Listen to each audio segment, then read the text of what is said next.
Hello दोस्तों, नमस्कार। SMKC channel में मैं आप सभी लोगों का दिल से बहुत बहुत स्वागत करता हूं। सो दोस्तों, इस वीडियो में अगर हम लोग देखा जाए तो 2 से 3 स्टॉक्स की बात होगी, राइट। एंड जो पॉइंट है इन वीडियो को मैं जो स्टॉक्स को कवर करने का, वो अगेन लर्निंग पर्पस से ही मैं आप लोगों को यहाँ पे बता रहा हूँ। कोई अर्निंग पर्पस से वीडियो यहाँ पे नहीं बना रहा हूँ। हालांकि जितने भी मेरे वीडियो है वो अर्निंग से रिलेटेड होते ही नहीं है, वो लर्निंग के ऊपर होते हैं। जो प्रॉपरली यहाँ पे लर्न करेगा वो फ्यूचर में अर्न भी ज़रूर करेगा। सो दोस्तों, एक एक स्टॉक को पकड़ लेते हैं एंड फटाफट अपडेट। ज़्यादा भी इस वीडियो को मैं लंबा नहीं खींचूंगा, 10 मिनट के अंदर ही इसको खत्म करने की कोशिश करने वाला हूँ। सो सबसे पहले जैसे मैंने कुछ स्टॉक्स आपको बताए थे, जैसे कि जेनिथ हेल्थ केयर, आप अभी देख सकते हो कि कैसे हम लोगों को ये गिरते हुए देखने को मिल रहा है। लोअर सर्किट में भी जाते हुए अभी देखने को मिल चुका है। 4 रुपये के आसपास बताया था। उसके बाद जैसे ही ये स्टॉक हम लोग को 12, 13, 14 रुपये के आसपास देखने को मिला था, तभी मैंने सेम टाइप का वीडियो बनाया था कि यही चीज़ जो हम लोगों को सीखनी है। कौन सी? जो मैंने आप लोगों को मैक्सिमम चार्ट पैटर्न दिखाया था। ये जब तक आप लोग ये रिवाइज नहीं करोगे ना, कोई फ़ायदा नहीं है। आप देख सकते हो ये जो मैंने वीडियो बनाया था ना आपको, कि लगभग 18 साल की अगर हम लोग बात करें, जो स्टॉक एक ही रेंज में था वो 18 दिन में इतना भाग गया था। 18 दिन मतलब बोलने के लिए कह रहा हूँ। सो ये सबसे ज़्यादा रिस्की स्टॉक है। इसमें कब लोअर सर्किट लग जाए पता नहीं। अभी ये 13-14 के ऊपर लग गया, वो एक तुक्का हम लोग कह सकते हैं। जब मैंने वीडियो बनाया, बहुत सारे लोग कह रहे सर आपको कैसे पता चला? आपने जब वीडियो बनाया उसी कुछ दिनों के बाद लोअर सर्किट लग गया। सीरियसली बोलना चाहूँगा, वो एक तुक्का था, कुछ ऐसी गारंटी वाली बात नहीं है। जो ऑनेस्टली जो चीज़ है वो मैं आपको बता रहा हूँ।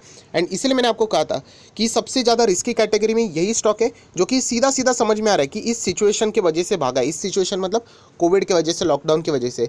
सो अगर कोई भी ऐसे आपके पास अगर ऐसे कोई तुक्के लगे हैं, ऐसे कोई स्टॉक्स चले हैं, तो जैसे मैं हमेशा आप लोगों को बताता हूँ, इन चीज़ों का प्रैक्टिस कीजिए दोस्तों। बहुत मज़ेदार चीज़ है ये। जो C+P में बताता हूँ ना, कि कॉस्ट निकाल लेने का, अगर थोड़ा बहुत प्रॉफिट होता है वो भी निकाल लेने का, एंड उसके ऊपर का बाजार में उन स्टॉक्स में छोड़ देने का। मैं risky category, and risky category मतलब क्या, हर एक का अपना अपना डेफिनेशन अलग होता है।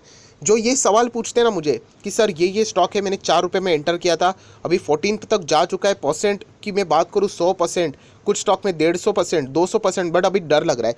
जब भी आपको डर लगता है, जब भी आपको लगता है कि आपका पैसा खोएगा, वॉरेन बफेट जी का रूल याद रखना। उन्होंने कहा था कि कभी नहीं खोना चाहिए। तो सबसे पहले अपने कैपिटल को ही सेव करना होता है। एंड कैपिटल मतलब क्या, इससे पहले भी मैं आपको बहुत बार बता चुका हूँ कि 4 रुपये में आपने किसी स्टॉक में एंटर किया है, राइट। वो अगर कल स्टॉक हो जाता है 15 रुपये का, राइट, बहुत गजब के रिटर्न मिल चुके हैं। सो सबसे पहले आप लोगों ने इन 4 रुपये को क्या करना है, प्रॉफिट बुक करना है। उतने लेवल का 4 रुपये निकालना है। अभी एग्जैक्टली कॉस्ट निकालोगे तो फिर मतलब ही कुछ बनता नहीं। तो इसीलिए C+P मतलब थोड़ा सा प्रॉफिट निकाल लेने का। अभी 4 का डबल भी अगर आप करोगे तो कितना हो जाता है, 8 हो जाता है। सो 8 तक का अगर आपने प्रॉफिट बुक किया, एंड 15 माइनस 8 अगर करते हो, बैलेंस 7 रुपीज़ अगर आपने मार्केट में छोड़ दिया, वो तो एक्सेस है। बढ़ गया तो अच्छी बात है, नहीं बढ़ गया तो भी कोई फ़र्क नहीं पड़ता। जब ये एक्चुअल में स्ट्रैटेजी आप लोग प्रैक्टिकली यूज़ करोगे, थियोरेटिकली सुनने देखने के लिए बहुत अच्छा लगता है, तब आपको इसका इंपॉर्टेंस समझ में आएगा। एंड जितना आप लोग आगे चलते जाओगे, ये कभी कभी ऐसा भी होगा कि आप लोग प्रॉफिट बुक करने के बाद वो स्टॉक ऊपर ऊपर ही जाता रहेगा, बट इस पॉइंट को कभी नहीं भूलना चाहिए कि नोशनल लॉस हो जाएगा तभी भी चलेगा, बट एक्चुअल लॉस जिस दिन होता है ना, बहुत पेन होता है, क्योंकि वो आपके एक्चुअल में P&L के ऊपर इम्पैक्ट डालता है, राइट। आपके पोर्टफोलियो के ऊपर इम्पैक्ट डालता है। सो ये पॉइंट आप देख सकते हो दोस्तों। अभी ये लोअर सर्किट देखने को मिल रहा है। इन चीज़ों को कभी भी भूलना मत, जो मैं आपको बार बार यहाँ पे बता रहा हूँ, राइट। तो चलिए दोस्तों, ये तो हो गई बात किसकी, जेनिथ हेल्थ केयर की। सेम चीज़ ऊर्जा ग्लोबल में भी मैंने आपको बताई थी कि जिन लोगों को भी डर लगता है, मैं जैसे हमेशा बोलता हूँ कि हर वक्त किसी की स्ट्रैटेजी सेम नहीं हो सकती। हर एक बैट्समैन अलग अलग होता है। कुछ हिटर्स होते हैं, कुछ स्लो सिंगल डबल खेलने वाले होते हैं, राइट। कुछ लोगों को तो बैटिंग ही नहीं आती। सो हर एक को सेम तराजू में हम लोग नहीं तोल सकते। सो ऊर्जा ग्लोबल की भी सेम बात थी कि यहाँ पे अभी लोअर सर्किट लगते हुए देखने को मिल रहा है। बहुत सारे लोगों का यही सवाल रहता है कि सर अगर हम लोग लोअर सर्किट की वजह से अभी बेच नहीं पा रहे तो क्या करें। सो दोस्तों, आपको ऑनेस्ट आंसर देना चाहूँगा, कुछ भी नहीं कर सकते। सिर्फ आप ऑर्डर लगा के बैठ सकते हो, एंड वो भी ऑर्डर तभी एग्जीक्यूट होगा जब पूरा करवट बदल जाएगा, मतलब ये लोअर सर्किट से अपर सर्किट का टीथ आएगा तभी। तो ये सबसे बेस्ट फॉर्मूला है जो मैं आपको बार बार कहता हूँ कि कोई भी स्टॉक में अगर आपको डर लगता है, कोई भी, अगर आप किसी मिड कैप स्मॉल कैप में भी जाते हो, मैंने बीच में एक वीडियो भी बनाया था वक्रांगी से रिलेटेड भी, कि 30 रुपये का स्टॉक अभी हमारा 60-65 तक जा चुका है। अगर किसी को इनकेस डर लग रहा है तो 30 रुपया निकाल लेना, ऊपर का और 10-15 निकाल लेना, एंड बैलेंस जो ऊपर का 12-15 रुपया रहता है वो बाजार में छोड़ देना। सो आप लोग सेफ हो गए, कंप्लीट 100% सेफ हो गए। सो ये स्ट्रैटेजी जितना प्रैक्टिस करोगे ना, उतना आप लोग सेफ खेल पाओगे। ये स्ट्रैटेजी कोई लार्ज कैप में हम लोग को ट्राई नहीं करनी है, लार्ज कैप वैसे ही सेफ रहते हैं, राइट। ये स्ट्रैटेजी हम लोग को हमेशा रिस्की स्टॉक में प्ले करना होता है। एंड ऊर्जा ग्लोबल में भी आप देख सकते हो दोस्तों, जैसे ही राइट की चीज़ें खत्म हो गई तो ये स्टॉक हम लोग को नीचे जाते हुए देखने को मिला है। इन चीज़ों को सीखो। आप चाहो तो सिर्फ ऊर्जा ग्लोबल, ट्राइडेंट एंड उसके आगे एसएमकेसी करके यूट्यूब के ऊपर सर्च कर लेना, आपको दिन के हर एक दिन में एक इसके रिलेटेड वीडियो बनाता था यही स्ट्रैटेजी समझाने के लिए। बट तभी मैंने एक पॉइंट आपको नोट करके बताया था कि अभी ये अपर सर्किट में चल रहे, जिस दिन लोअर सर्किट में आएंगे ना, तब उस दिन आपको ये C+P फॉर्मूला का इंपॉर्टेंस पता चलेगा। सो जिन लोगों ने भी अगर किया होगा C+P का फॉर्मूला अप्लाई, ज़रूर मुझे कमेंट सेक्शन में बता देना, मुझे बहुत अच्छा लगेगा एक्चुअल में किया होगा तो। एंड अगर नहीं भी किया होगा तो भी अगर आप चाहो तो अपनी गलतियों को मान भी सकते हो, राइट। तो चलिए दोस्तों, ऊर्जा ग्लोबल की अगर हम लोग बात करें तो वो भी मैंने आपको बता दिया कि लोअर सर्किट की बात है दोस्तों, एग्जैक्टली हम लोग नहीं बता सकते। हाईएस्ट लेवल की बात करते हैं 9 रुपये तक 13 जनवरी तक यहाँ पे जा चुका था। अब ये किस्मत के ऊपर है कि कब ये लोअर सर्किट अपर सर्किट बन जाएगा, ये पता है आप लोगों को, ये ऑपरेटर वाले काम रहते हैं, क्योंकि ये लोअर सर्किट लगना, अपर सर्किट, ये उन्हीं के माध्यम से हम लोग को चीज़ें देखने को मिल जाती है। सो दोस्तों, ये C+P का फॉर्मूला हो जाने के बाद अभी हम लोग आ जाते हैं और एक पॉपुलर स्टॉक के ऊपर जिसका नाम है ट्राइडेंट। यस दोस्तों, ट्राइडेंट की भी बात करें, रिजल्ट भी हम लोगों ने देख लिया सर, 200% की रिजल्ट आगे, स्टॉक भाग ही नहीं रहे। मैं वापस कहना चाहूँगा, ये स्टॉक्स तभी भागते हैं जब आपका कोई ध्यान नहीं रहेगा। ये स्टॉक्स तभी भागेंगे जब आप पूरी तरीके से टूट जाओगे। ट्राइडेंट जब 3-4 रुपये पे तक किसी ने नहीं देखा था, 6-7 रुपये पे तक किसी ने नहीं देखा, जैसे ही वो 7, 8, 9, 10, 11, 12, 13, 14 तक गया, फिर लोगों के इसमें मतलब फोकस में वो स्टॉक आ गया, रडार पे आ गया, जब वो ऑलरेडी भाग चुका था। ये मैं इससे पहले भी बता चुका हूँ कि रिटेल इन्वेस्टर की सबसे बड़ी वीकनेस होती है कि कोई भी स्टॉक ऐसे भागता है तो वो यहाँ पे हम लोगों ने देखना चाहिए, बट हम लोग यहाँ पे देख लेते हैं एंड उसके बाद वो प्रॉफिट बुक होने के बाद यहीं पे रिटेल इन्वेस्टर उसको लॉस में भी बेच देते हैं।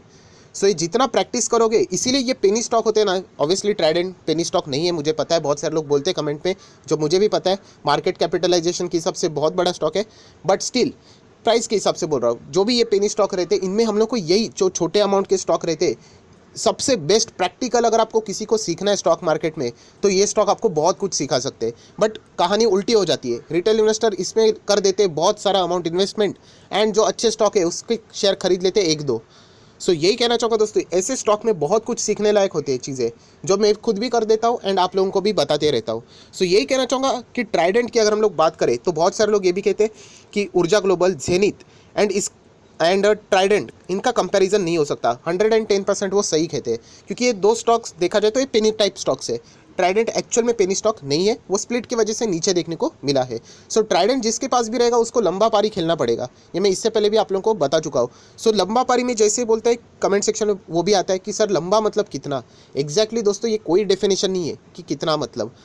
तो यही कहना चाहूँगा, तो इसीलिए अगर जहाँ पे अनसर्टेनिटी बहुत ज़्यादा होती है, इसलिए मैं कहता हूँ कि जितना हो सके धीमे धीमे करके आपने इन्वेस्टमेंट रखना चाहिए एंड वो बढ़ाना चाहिए। आज अगर हम लोग ट्राइडेंट की बात करें तो बहुत ज़्यादा प्रॉफिट पे, 3-4 रुपये का स्टॉक, एग्जैक्टली 3 पे नहीं बताया था, 6 के आसपास बताया था, उसके बाद वो 50% डाउन भी होता, बट तभी वीडियो बनाया था। सो यही खासियत बात है, ये सारी चीज़ें सीखनी चाहिए आप लोगों ने। जब तक आप इन चीज़ों को सिर्फ वीडियो के माध्यम से देखते रहोगे कि ठीक है कितनी बार वही चीज़ें हो रही है एंड प्रैक्टिकली अप्लाई नहीं करोगे, तब तक आप में कोई भी चेंजेस यहाँ पे नहीं आने वाले। एंड ट्राइडेंट की अगर हम लोग बात करें, बहुत सारे लोग पूछ रहे सर इसका टारगेट 18 रुपीज़ बताया जा रहा है। दोस्तों वो टारगेट मोतीलाल ओसवाल ने बताया है। डेफिनेटली हर एक ब्रोकर अपना अपना टारगेट बता सकते हैं। सो ये 18 रुपये का टारगेट जो बहुत सारे लोग आपको बता रहे हैं वो मोतीलाल ओसवाल ने यहाँ पे बताया हुआ है, जो कि गूगल के ऊपर भी आप लोगों को मिल जाएगा। अभी एक मोतीलाल ओसवाल ने 18 का टारगेट बताया। अभी इसमें भी गलत चीज़ें क्या निकालेंगे कि 18 का टारगेट 3 दिनों में, 4 दिनों में, ऐसा बिल्कुल भी नहीं। कोई भी कंपनी, 2 रूल हमेशा याद रखना, बहुत ज़्यादा इंपॉर्टेंट बता रहा हूँ, 2 रूल जो कि बहुत सारे स्टूडेंट भी कंफ्यूज होते हैं। कोई भी कंपनी अपना इंटरेस्ट रेट बताती है ना तो हमेशा पर एनम होता है। मैं वो ऑब्वियसली इससे कोई लिंक नहीं है, बट मैं बता रहा हूँ, बहुत सारे लोग पूछते हैं इसीलिए। कोई भी इंटरेस्ट रेट आपने देखा है 7, 8, 9, 10, 11, 12, 13, वो कभी भी 3-4 महीने का नहीं रहता है, वो हमेशा 1 साल का रहता है। एंड वैसे ही कोई भी चीज़, कोई भी टारगेट यहाँ पे बताया जाता है ना, अगर नॉर्मल टारगेट की मैं बात करूँ वो हमेशा 1 साल का टारगेट रहता है नॉर्मली। अगर वहाँ पे स्पेसिफिकली लिखा होगा कि 3 महीने, 4 महीने तो डिफरेंट पार्ट है, वरना यहाँ पे किधर भी टारगेट के आगे कुछ भी नहीं लिखा होगा तो साइलेंट होता है, वो 1 साल का टारगेट माना जाता है। सो ये 18 रुपये का भी टारगेट लिखा है मोतीलाल ओसवाल ने, वो 1 साल का ही रहेगा। सो ये भी चीज़ आप लोगों को पता होनी चाहिए। सो ट्राइडेंट की भी बात करूँ तो यही कहना चाहूँगा, बहुत लंबा खेलना पड़ेगा, वापस नीचे आएगा ज़रूर और स्लो डाउन में चला जाएगा। ये देख सकते हैं, ये देखिए यहाँ पे वो 10 रुपये पे इससे पहले भी आया था, उसके बाद ये लगभग 5 रुपये से भी नीचे गया था। सो ये हकीकत भी आप लोगों ने हजम करनी चाहिए कि 10 रुपये के बाद ये 5 रुपये भी मतलब 50% डाउन हुआ था। सो डेफिनेटली ये यहाँ पे भी 50% डाउन हो सकता है। सो ये हकीकत आप लोगों ने एक्सेप्ट करनी चाहिए, राइट? तभी आप लोग जाके स्टॉक मार्केट में टिक पाओगे। अगर आप अपने ही रूल्स बना लोगे, मनगढ़ंत कहानियाँ बना लोगे कि ये स्टॉक 100 जाएगा 200 जाएगा, सो आपका ही नुकसान आप लोग खुद यहाँ पे करने वाले हो, राइट? क्योंकि आपने ही अनरियलिस्टिक एक्सपेक्टेशन यहाँ पे रख ली है, राइट? तो मैं ज़रूर कहना चाहूँगा कि अगर ट्राइडेंट भी किसी के पास रहेगा तो ज़रूर लंबी अवधि के पारी के लिए आप लोग यहाँ पे होल्ड करके चल सकते हो। ऊर्जा ग्लोबल, जेनिथ हेल्थकेयर में जो मैं चीज़ें बताई थी उन चीज़ों को ज़रूर याद रख लेना। सो आई आशा करता हूँ दोस्तों ये सिर्फ सिखाने के लिए मैंने वीडियो बनाया था, जो कि आप लोगों को पसंद आया होगा, तो ज़रूर लाइक एंड शेयर कर देना। So that's it, thank you very much दोस्तों, we will be meeting our next video. तब तक के लिए बाय बाय।